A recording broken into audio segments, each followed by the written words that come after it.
Good Thursday morning to you. Thanks for joining us again for our Exposed Devotional. We'll jump right into it.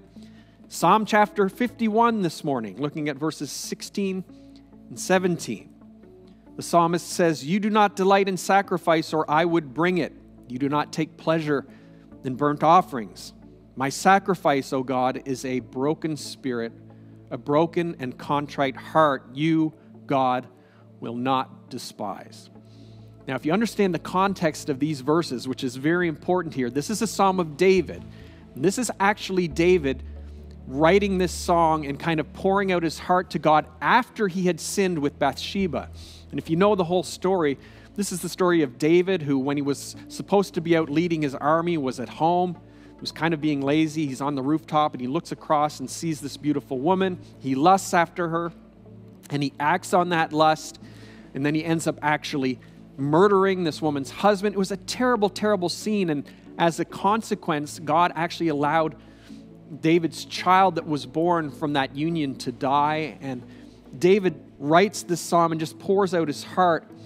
And here's the thing, David knew God's heart so well.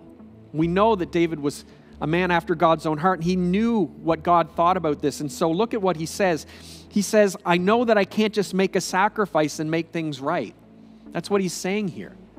See, the normal thing would be, when you sin or in your regular practice through the year would be to make your sacrifices at the temple or at the tabernacle.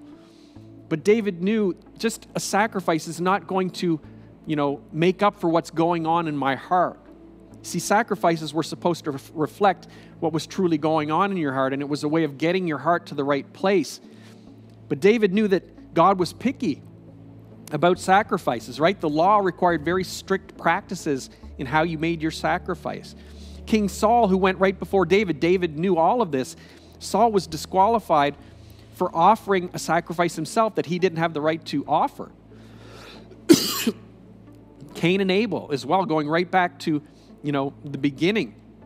One had his offering received and the other had his offering rejected. So David understood the importance of bringing a proper sacrifice to God. And he knew that God would reject anything that wasn't about true brokenness. And so, guys, this is a huge lesson for us as well. Sometimes we're tempted when things aren't going well or when we know that we're not in the right place with God. We will like to do things that are maybe public or that give the impression that we're in a good place with God. And we'll even make sacrifices. We'll make these grand overtures of things that we would do for God in an attempt to hide what's really going on inside. And guys, David is being really honest about this. God's not going to accept those kinds of sacrifices. He wants us to get to what's real and what's true. And so he knew the importance of this self-analysis that we've been talking about in this series so far. And I want you to think about that today. Are you offering a real sacrifice to God? Is it really a heart that is broken before him? That's what he's looking for.